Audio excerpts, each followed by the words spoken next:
Dans ce titre, J'aime mon Église, il n'y a rien d'exclusif. Ce n'est pas parce que je dis que j'aime mon Église que je n'aime pas les autres églises. Et je voudrais réaffirmer quelque chose en laquelle je crois profondément. Je suis béni par la diversité de toutes les églises.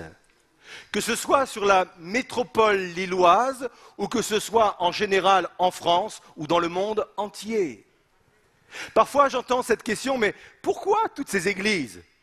Pourquoi toutes ces dénominations? Pourquoi on ne serait pas tous dans un même lieu le dimanche matin pour louer et adorer le Seigneur? Et là on serait sans doute des milliers et des milliers. À cette question, je réponds par une autre question. Pourquoi 4 évangiles dans la parole de Dieu? Pensez pas que Dieu, par le Saint-Esprit, aurait pu simplement choisir un seul bonhomme pour écrire un seul évangile. Mais il en a choisi 4, Matthieu, Marc, Luc et Jean. Pourquoi? Parce que les 4 n'ont pas le même public. Ne s'adressent pas aux mêmes personnes. Et même si le message est général et commun, néanmoins, ils vont appuyer sur des points bien particuliers. Matthieu, lui, s'adresse à des juifs. Et quand on lit l'évangile de Matthieu, on s'aperçoit que son objectif, c'est de présenter aux juifs le roi qu'est Jésus, un roi messianique.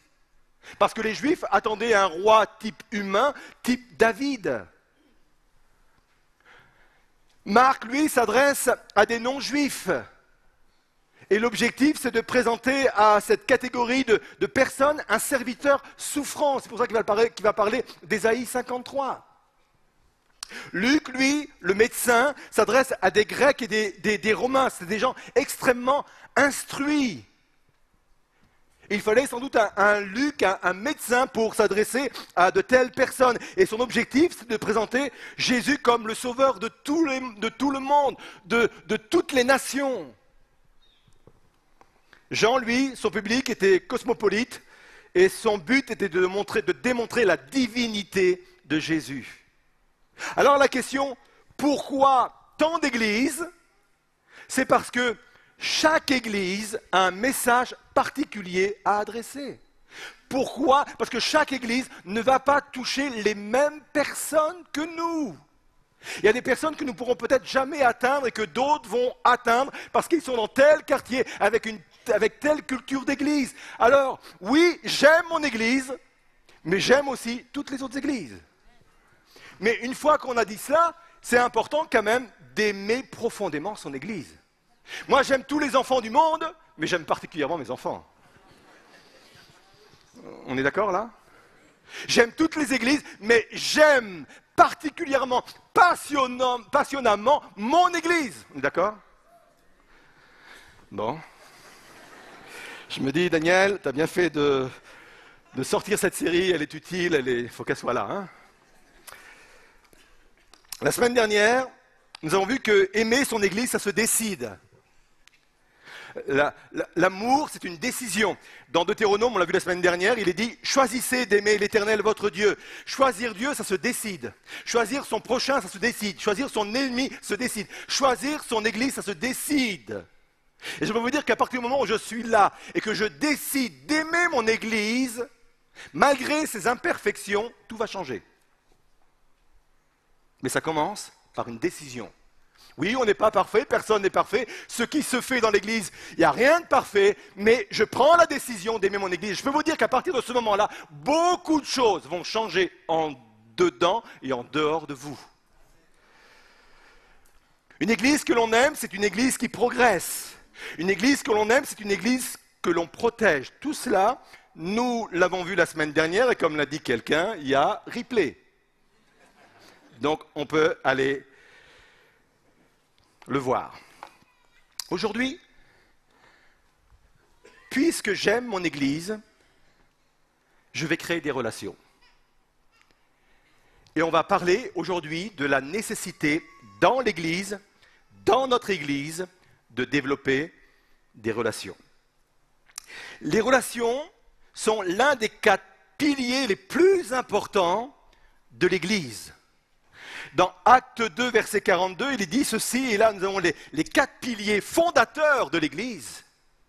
Il est dit, ils, les premiers croyants, persévéraient, 1, dans l'enseignement des apôtres, 2, dans la communion fraternelle, 3, dans la fraction du pain, 4, dans la prière.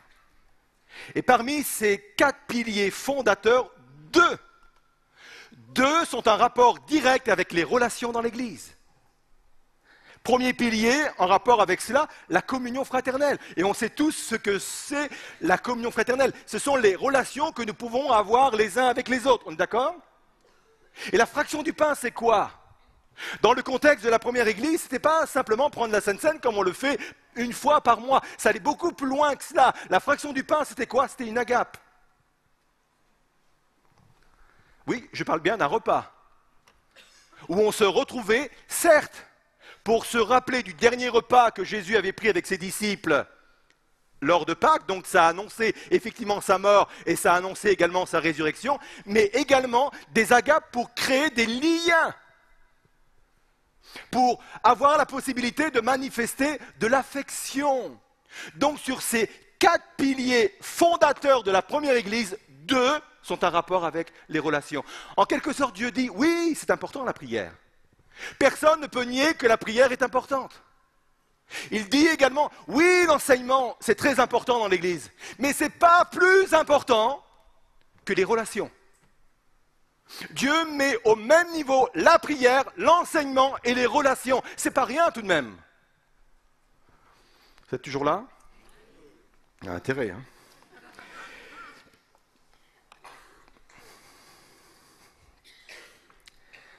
Il est intéressant de remarquer également qu'avant de quitter cette terre, dans son dernier discours, alors que Jésus sait très bien que dans quelques semaines, l'Église va naître dans la chambre haute à la Pentecôte, alors que Jésus est là dans son dernier discours, et en principe, le dernier discours, il est très important, on s'aperçoit que Jésus ne va même pas donner un manuel pour organiser l'Église.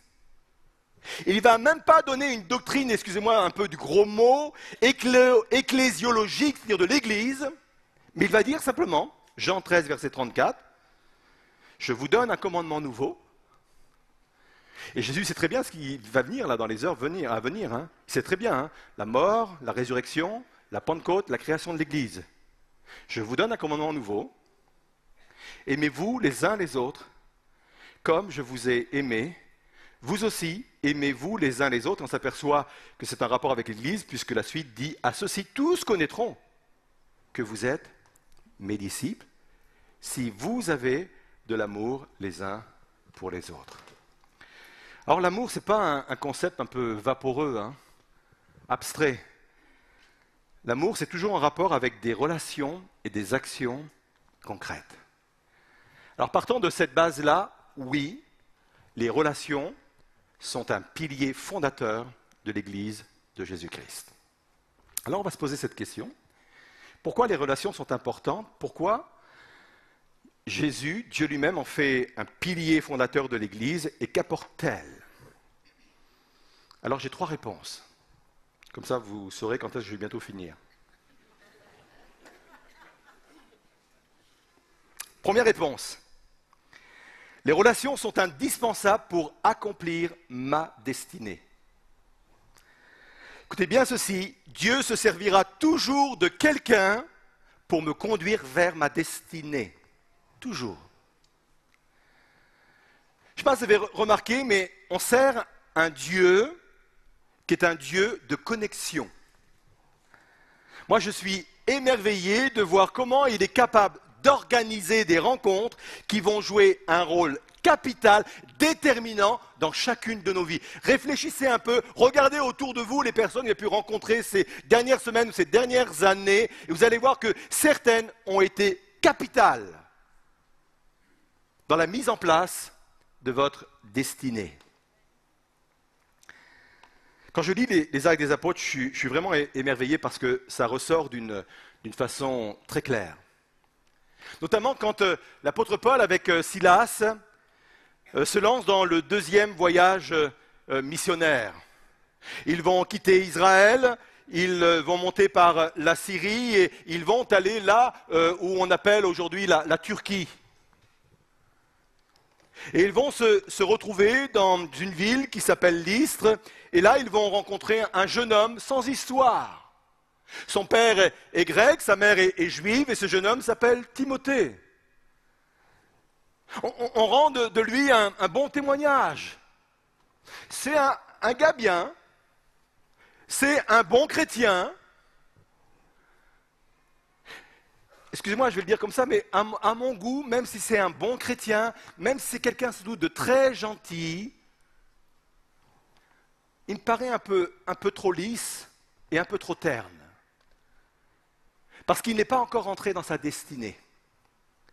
Et Dieu, il est merveilleux. Il va prendre quelqu'un en Israël. Il n'y a pas les moyens de communication d'aujourd'hui. Ils ne sont pas connus d'abord par Facebook ou autre chose. Ils ne se connaissent pas. Il prend quelqu'un d'Israël qui fait le voyage jusqu'en Syrie, jusqu'en Turquie. Et la Turquie est grande. Il y a Lystre, une petite ville. Et il trouve un seul gars, Timothée. Et il le prend avec lui, nous dit l'Écriture. La connexion fonctionne. Paul va être pour Timothée un accélérateur de sa destinée. Et Timothée va devenir le pasteur que l'on connaît, dont les épîtres nous parlent. Mais ça ne s'arrête pas là. Ils quittent la Turquie, ils vont en Grèce, donc en Europe, et là il y a une femme qui s'appelle Lydie. C'est une femme d'affaires. Son business, ce sont les étoffes de luxe. Et entre autres, la Bible nous dit qu'elle travaille le pourpre. Une étoffe de qualité, une étoffe qui vaut cher. Et Lydie, elle a déjà fait une rencontre avec Dieu, mais sa démarche spirituelle n'est pas encore trop aboutie.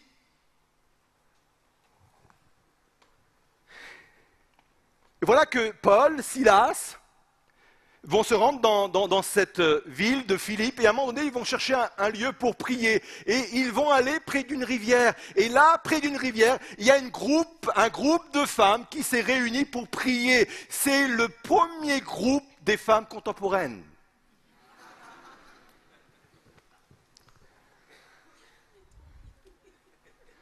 Et dedans, il y a Lydie.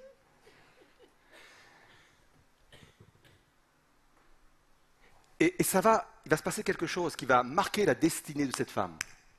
Cette relation, ce contact va booster littéralement la destinée de Lydie. La Bible dit que le Saint-Esprit va ouvrir le cœur de Lydie et Lydie va être attentive à ce que Paul va dire. Et les commentateurs bibliques, les commentateurs du Nouveau Testament disent que Lydie a joué un rôle capital dans l'évangélisation de toute l'Europe. De par son métier, elle était obligée de voyager énormément et par ses voyages, elle a pu elle aussi propager le message de l'Évangile. J'aimerais vous dire qu'il y a des relations qui servent à nous envoyer dans notre destinée. C'est un concept général, cela. Et je suis sûr que vous êtes en train de réfléchir, et vous avez déjà réfléchi à ce sujet. Il y a des personnes que Dieu a pu mettre sur votre chemin et qui ont été un booster, un accélérateur de destinée. Et c'est la raison pour laquelle les relations sont extrêmement importantes. Et si ce qui est vrai sur un plan général l'est d'autant plus dans l'Église. Je crois qu'il y a dans notre Église des personnes que Dieu va mettre à côté de vous pour être déterminantes dans votre destinée. Mais pour cela, il faut créer des relations. Quelqu'un qui ne crée pas des relations peut passer à côté de sa destinée. Je pèse mes mots.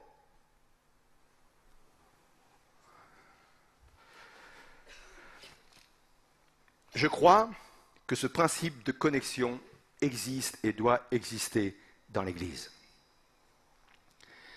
Pourquoi les relations sont-elles importantes? Pourquoi et qu'est-ce qu'elles nous apportent? Deuxième réponse. Parce que les relations sont indispensables pour l'édification de l'Église. Le mot édification, dans le contexte biblique, veut dire quelque chose qui bâtit et construit de l'intérieur.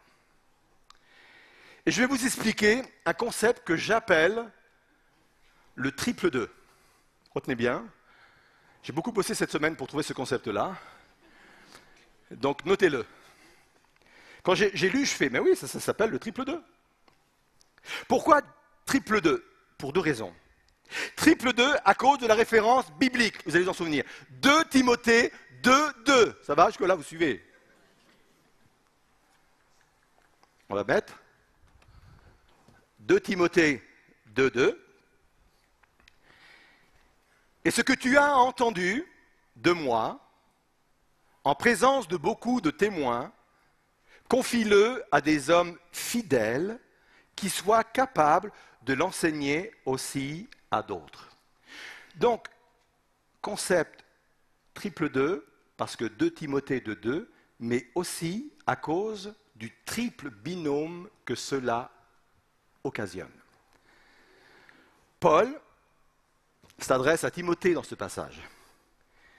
Il dit, moi, j'ai des choses à te communiquer, des choses qui vont te construire, des choses qui vont t'édifier.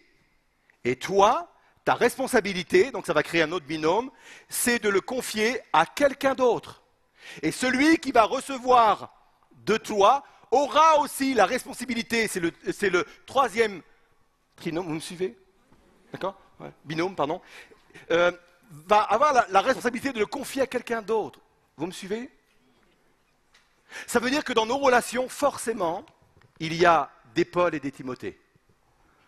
Dans nos groupes de parole, quels qu'ils soient, dans l'endroit où on est assis, dans le service où on travaille, dans le petit groupe dans lequel on se retrouve la semaine, forcément, dans toutes ces configurations-là, il y a forcément un Paul et un Timothée. Et moi, il m'arrive de devenir parfois un Paul et parfois un Timothée, parce que j'ai à recevoir des autres et je peux aussi communiquer à d'autres.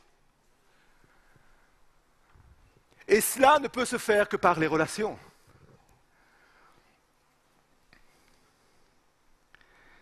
Quand nous lisons les épîtres, ça apparaît d'une façon évidente. L'édification de l'Église n'est pas la seule responsabilité des pasteurs au travers de leurs enseignements, même si l'enseignement des ministères est très important, mais on s'aperçoit quand nous lisons les épîtres que c'est la responsabilité de tout le corps de Christ. Je vais mettre une citation, plutôt un article, d'Alfred Cohen, donc je ne sais pas si vous le connaissez, c'est un théologien, c'était un théologien français excellent, il est décédé il y a quelques mois, et il a écrit de nombreux livres, et j'ai beaucoup de ses livres dans ma bibliothèque personnelle. Et sur le sujet, il a écrit ceci: lorsque les apôtres parlent d'édification, d'exhortation, de cure d'âme, de confession des péchés, d'instruction même, et ça on pourrait croire que c'est réservé uniquement à des pasteurs, ils le font dans le cadre de la communion fraternelle. À chaque fois que dans les épîtres il y a le mot communion fraternelle, c'est toujours relié à de l'édification, de l'exhortation, de la cure d'âme, de la confession et de l'instruction. Il dit ceci: nous trouvons au moins une vingtaine de mots grecs se rapportant aux différentes fonctions, à savoir avertir, convaincre, corriger, enseigner, instruire, aider, recommander, donner un avis, stimuler, faire avancer, veiller. Tout cela se dégage de nos relations les uns envers les autres. Tout cela se dégage à partir du moment où je suis moi-même un Paul pour quelqu'un et je suis moi-même un Timothée vis-à-vis de quelqu'un d'autre.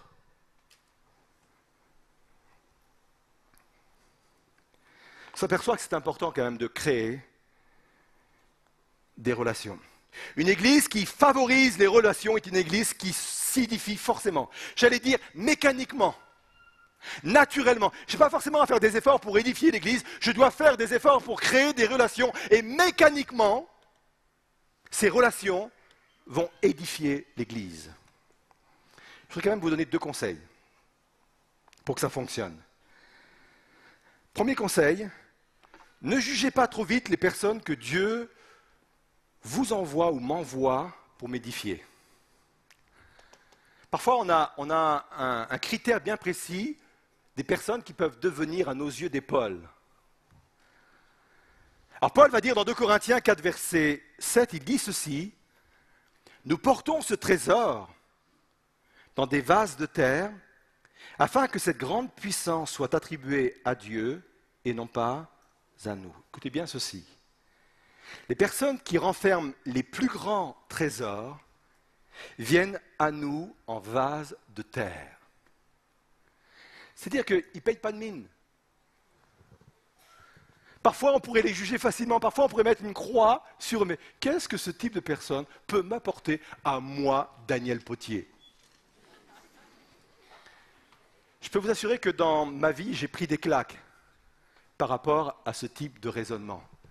Les personnes qui ont des richesses en elles viennent très souvent à vous en vase de terre. Un aspect humble, un aspect simple. Et quand on comprend cela et quand on dépasse ce type de frontières, ce type de mur de résistance, je peux vous dire qu'on trouve des perles, on trouve des richesses extraordinaires qui viendront nous édifier. Et deuxième conseil, il faut choisir aussi nos conversations. Parce que tout n'édifie pas. Tout n'édifie pas. Et quand je suis en relation comme ça, les uns avec les autres, je pense qu'il faut choisir nos conversations. Et s'il y a des conversations qui n'édifient pas l'Église, il faut sortir de ces conversations-là. Ah, il faut être courageux parfois, hein, de dire, moi, je ne rentre pas dans ce type de débat. Ça, c'est ton avis, tu as le droit, mais moi, je ne rentre pas dans ce type de débat. On va plus loin? Pourquoi les relations sont-elles importantes et qu'apportent-elles? Une dernière réponse, mais ne partez pas. Il faut que j'ai le temps de développer et après il y a une conclusion. Et ce n'est pas encore la conclusion.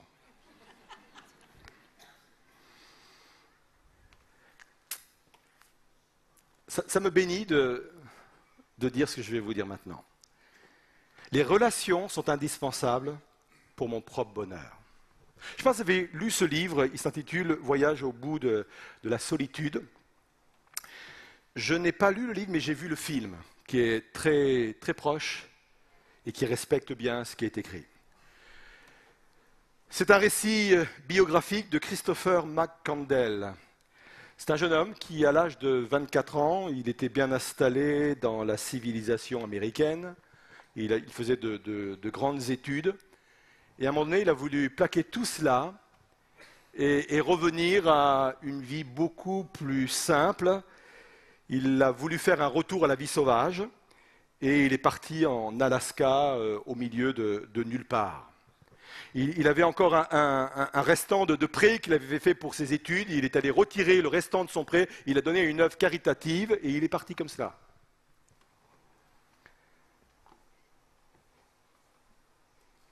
Il a survécu environ 112 jours en se nourrissant de racines et de gibier, et on pense qu'il a mangé une mauvaise racine qu'il a empoisonnée, et il est mort comme cela. Et il a tenu un journal de bord, et ce journal de bord est souvent utilisé, et parmi tous ses écrits, il a écrit ceci, « Parce que la vie ne vaut pas la peine d'être vécue seule, sans personne pour la vivre avec nous. » Et il ajoute, « Le bonheur n'existe vraiment que s'il est partagé. » Je répète, le bonheur n'existe vraiment que s'il est partagé. Si vous voulez être heureux dans l'Église, si vous voulez connaître le bonheur dans l'Église, forcément, vous devez le partager avec quelqu'un. C'est vrai que certains ont sans doute besoin d'être guéris de certaines relations qui se sont mal passées et qui aujourd'hui restent un peu à l'écart pour se protéger. On peut comprendre cela. Mais je crois aussi que l'Évangile nous guérit aussi de toutes ces mauvaises relations.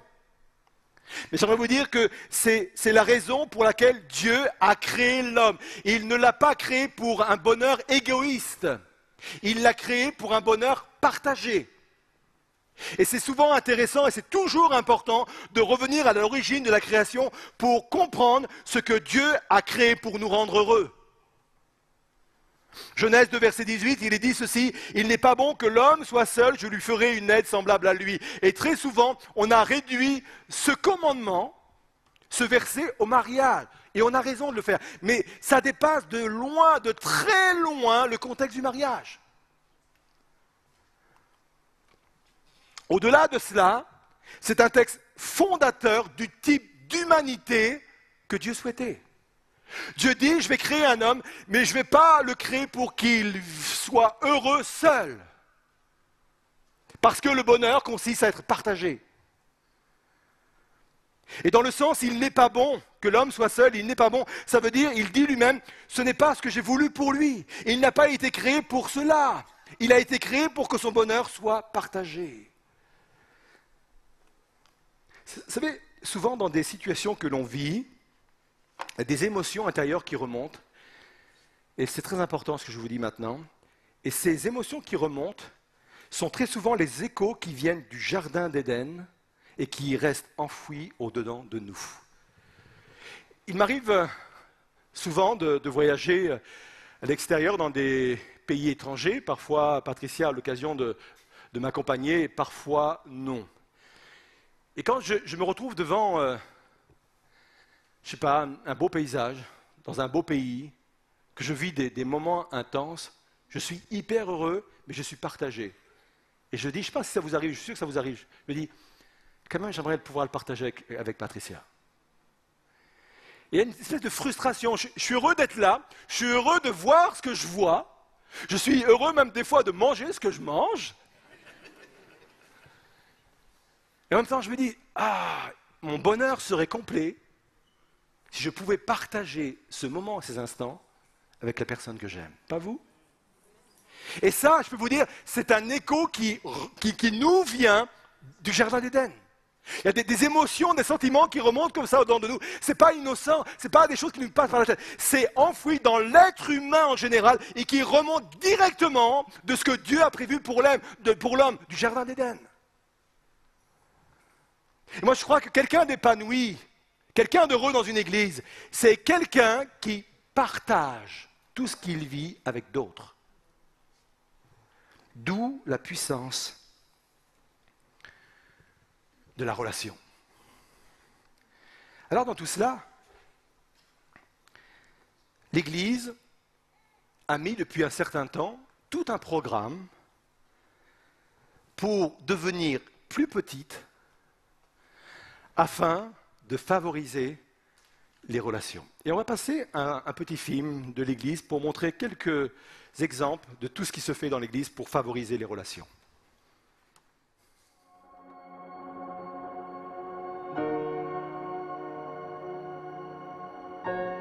Quand on est dans une église qui est très grande comme celle de Ouascal, c'est difficile de se connecter, c'est difficile de créer des liens parce que chacun parle avec chacun, chacun dit bonjour à la personne qu'il connaît. Là où j'étais à l'église, j'avais soif, je me sentais toute seule parce que je fréquentais l'église, mais ça ne me suffisait pas. Ça m'a permis de mieux m'intégrer au groupe de jeunesse, de tisser des liens avec certains jeunes en particulier et des liens plus forts qu'avec la plupart des autres. Être vraiment dans un groupe de maison nous permet vraiment de partager nos joies, nos peines, nos soucis. Le fait qu'on se voit en semaine aussi, c'est une bonne chose parce que ça permet que ce qu'on voit le week-end, en fait, ne reste pas limité au week-end. Surtout au niveau relationnel avec d'autres jeunes et particulièrement spirituellement. Ça m'a permis de grandir. Et là, dans le groupe de maison, on a prié avec des exaucements et de façon que j'ai reçu le baptême du Saint-Esprit. Et on est là vraiment les uns pour les autres, c'est une vraie famille.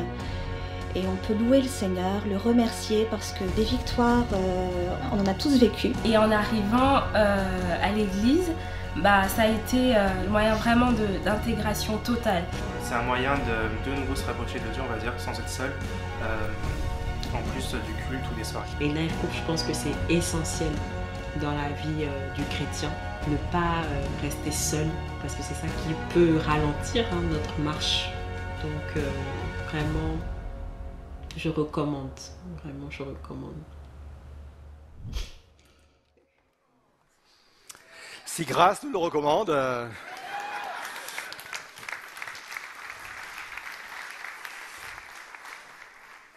Vous m'avez déjà entendu dire à de nombreuses reprises, plus une église est grande, plus il faut la rendre petite.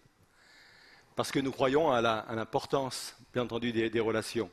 Quelques exemples ont été donnés dans la vidéo. On a vu des groupes de maisons et il y aura une information importante et complète après le message de la part de Georges pour expliquer ce que sont les groupes de maisons. Il y aura même des personnes à la sortie pour inscrire ceux et celles qui veulent soit ouvrir leur maison ou aussi intégrer un groupe de maison. On a vu aussi les live groups, donc c'est plus pour les jeunes et ça fonctionne très bien. La semaine, ils se retrouvent dans des maisons pour prier, partager, échanger des repas. Aussi, il y aura aussi des informations qui seront données, je pense qu'ils seront plus sur le devant. N'hésitez pas de venir voir le stand hors limite pour pouvoir aussi vous informer de tout cela. Il y a les arcs, ce sont des ateliers de responsables chrétiens, des personnes qui sont en responsabilité dans l'église. Certains sont chefs d'entreprise, d'autres sont cadres. Et il y a 2 groupes qui existent dans l'église et mensuellement, une fois par mois, on se réunit pour partager autour aussi de la parole. Il y a dans l'église 13 pôles et une 50aine de départements de service. Et dans chaque pôle, dans chaque département, il y a des moments de convivialité où on peut se retrouver, même dans une réunion de travail. Vous savez qu'en réunion de travail, on est 10, 20, 30. C'est beaucoup plus simple qu'à plusieurs centaines. Et parfois, même, il termine par un repas. Bref, il y a plein de choses dans l'Église qui sont là pour favoriser les relations. Il y a même un couple qui fait une fois par mois ce qu'on appelle un buffet partagé. Ils invitent dans leur maison des personnes qui peut-être dimanche midi se retrouveraient seules. Et s'il y a des personnes qui souhaitent même développer cette initiative, n'hésitez pas à venir me voir, je me mettrai en contact avec ces personnes-là. Parce qu'il faut faire preuve d'initiative. Ce n'est pas simplement sous l'initiative de l'équipe pastorale que les choses peuvent se mettre en place, mais c'est l'initiative de tous. Où ensemble, on doit rendre l'Église plus petite. On aura d'autant plus de joie et de plaisir à se retrouver tous ensemble le dimanche matin. Moi, je raterai jamais ce rendez-vous-là, à part quand je suis en vacances. Mais c'est un bonheur d'être là, quoi. Et c'est un bonheur de savoir que la semaine, ça continue dans les maisons, ça continue dans les différentes activités où à 10, 20, 30, des personnes se réunissent pour être bénies. Je vais conclure. Aux États-Unis, on a fait ce sondage. Pourquoi avez-vous rejoint cette église ? 93% ont répondu à cause du pasteur, à cause du message, à cause de la prédication. Puis, on leur a demandé, et si le pasteur partait, partiriez-vous aussi ? Et 93% ont dit non, parce que j'ai des amis ici. Et la loyauté envers le pasteur est devenue loyauté envers les amis. Et ça, non seulement c'est un changement normal, mais c'est un changement hyper sain et rassurant. Tout cela pour vous annoncer qu'on va partir. Non, on va rester. Mais si un jour on devait partir, je pense que le fond, il est là. Ce sont les relations qui unissent cette église. Ce n'est pas un homme, ce n'est pas une équipe pastorale, ce n'est pas un groupe de louanges, ce sont les relations qui vous unissent les uns aux autres. Billy Graham, un pasteur qui a rejoint la Patrie Céleste il y a quelques mois aussi, a dit ceci. Plus les gens s'approcheront de Jésus et de la croix, plus ils s'approcheront les uns des autres. Et ça, c'est une réalité. Plus vous avez envie d'aller vers Jésus, de vivre pleinement la croix, l'évangile dans notre propre vie, naturellement, je vais encore le dire, mécaniquement, on va se rapprocher les uns des autres. C'est naturel. On se lève à notre place. On va célébrer ensemble, je ne vais pas faire d'appel, on va célébrer ensemble le fait d'être là, réunis, et de vivre des relations fraternelles hyper ressourçantes, édifiantes. On veut bénir et louer le Seigneur pour les amis que nous avons dans l'Église. Moi, je veux louer le Seigneur pour toutes les relations que j'ai dans l'Église. Je suis béni de vous avoir ici. Je sais que vous êtes bénis d'avoir les uns et les autres aussi autour de vous. Bénissez le Seigneur pour les relations que vous avez dans l'Église. Bénissez le Seigneur pour le groupe auquel vous êtes rattachés la semaine. Bénissez l'Église. C'est une richesse, c'est une bénédiction. J'aime l'Église à cause de ces relations. Et on veut les développer, et on veut aller plus loin. Et c'est ça qui va faire que l'Église va être édifiée, va être forte, va être ferme. Les tempêtes pourront venir, les critiques pourront venir, mais l'Église va demeurer ferme parce qu'il y aura en son sein des relations fortes et fermes. C'est puissant ça. Ne sous-estimez pas cela. On se joint au chant final. Ta grâce tel un torrent se déverse sur moi, source de vie, amour de Christ, viens jaillir de moi. Merci Jésus, tu me libères, Christ mon sauveur, tu m'as sauvé. Merci Jésus, merci Jésus, tu me libères, tu me libères, Christ mon sauveur. Mon sauveur, tu m'as sauvé.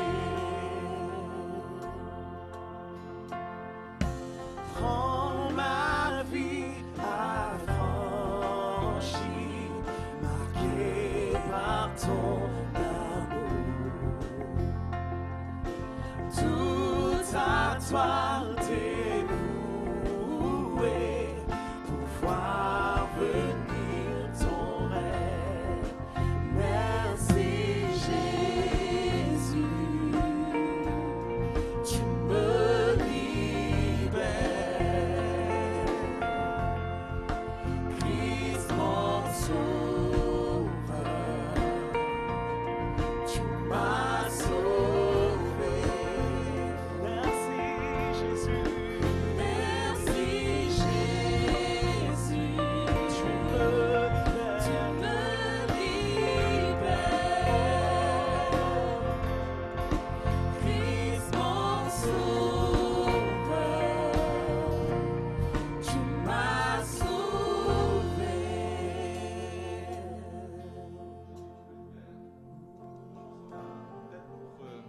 Certaines personnes besoin d'être libérées de blessures occasionnées par de mauvaises relations. Forcément, au nombre que l'on est, ce serait utopique de penser que toutes les relations se passent bien. Je ne suis pas un pasteur qui reste dans une tour d'ivoire et qui ne comprend pas ce qui se passe dans une église. Forcément. Et je vais vous donner une bonne nouvelle, ça va continuer à avoir des relations où ça ne va pas forcément bien se passer. Et d'ailleurs, même les Épîtres l'envisagent, puisque l'apôtre va dire « Soyez en paix avec tous, autant que cela vous incombe, que ça vienne de vous-même, autant que c'est vous qui avez les tenants et les liants pour régler le problème. » Donc même les Épîtres envisagent que ça ne se passe pas forcément bien, mais ce n'est pas grave. Hein. Et je crois qu'on a besoin de vivre une libération au niveau de relations qui se sont peut-être mal passées, qui nous permettent de nous engager tout à nouveau dans nos nouvelles relations. Tout à nouveau. Parce qu'il y a une richesse dans la relation. Une richesse extraordinaire. Je ne vais pas refaire le message, vous connaissez cela. Et on a besoin d'être libéré. Mais peut-être que ça commence par décider d'aimer mon Église. Elle n'est pas parfaite, les relations ne sont pas parfaites, mais je décide d'aimer mon Église. Et je peux vous dire que beaucoup de choses vont changer. On reprend ? Jésus me libère, on reprend. Et je vais laisser la place maintenant à Georges.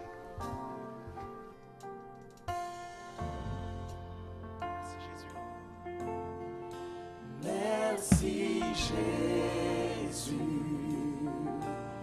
tu me libères. Christ mon sauveur, tu m'as sauvé. Merci Jésus, merci Jésus, pour les frères et sœurs, tu me libères. Oh, Christ mon sauveur,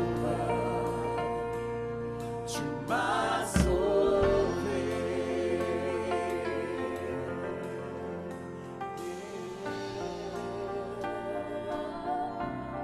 Seigneur, tu nous donnes une famille, tu nous donnes une maison, tu nous donnes un foyer, tu nous donnes des Paul, tu fais de nous des Paul, tu fais de nous des Timothée.